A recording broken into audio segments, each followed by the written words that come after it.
क्या आत्मा बिना शरीर धारण किए कोई काम कर सकती है? जी नहीं। आत्मा का कोई भी क्रिया करने का गुण ही नहीं है।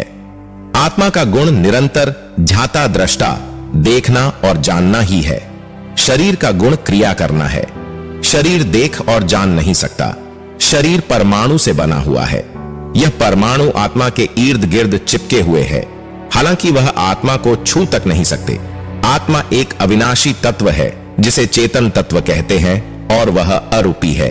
मतलब आत्मा को हमारी 5 इंद्रियों से पहचान नहीं कर सकते, केवल महसूस कर सकते हैं। शरीर भी अविनाशी तत्व का बना हुआ है जिसे जड़ तत्व कहते हैं। आमतौर पर हम ऐसा कहते हैं कि शरीर के भीतर आत्मा है। असल में आत्मा के ऊपर परमाणु आवरण के रूप में रहते हैं। जड़ तत्व रूपी है, इसे हम 5 इंद्रियों से पहचान सकते हैं। जड़ तत्व यानी शरीर हमेशा क्रियाकारी होता है। शरीर में आत्मा की सिर्फ हाजिरी से हलन चलन होता है।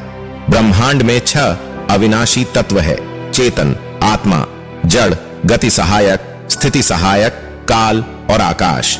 यह सब तत्वों एक दूसरों के संपर्क में आते हैं, जिसे संयोग कहते हैं।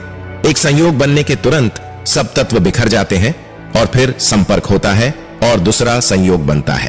पर एक संयोग दूसरे संयोग अलग होता है क्योंकि काल बदल जाता है। इस तरह दुनिया निरंतर चलती रहती है। यह 6 तत्व का सम्मेलन और विसर्जन एक स्वतंत्र शक्ति द्वारा किया जाता है और वह शक्ति अदृश्य होती है। शरीर जैसे जड़ परमाणु से बना है तो उसका हलन चलन उस शक्ति के अधीन होता है। सामान्य लोगों को यह व्यवस्था का ज्ञान नहीं होने से इस शक्ति को ही भगवान कहते हैं और मानते हैं सारी दुनिया भगवान चलाता है। जब आयुष्य पूरा हो जाता है तो आत्मा शरीर में से निकल जाता है। फिर बाद में शरीर जड़ मात्र रह जाता है, जिसकी लोग अंतिम क्रिया कर देते हैं। मृत्यु के वक्त आत्मा निकलता है तो उसके साथ सूक्ष्म शरीर भी जाता है। सूक्ष्म शरीर पाप कर्म और पुण्य कर्म का बना होता है। जीव ने किए हुए कर्मों के अनुसार उसका अगला जन्म मनुष्य गति, जानवर गति, वृक्ष गति या अन्य जीव जंतु का शरीर मिलता है।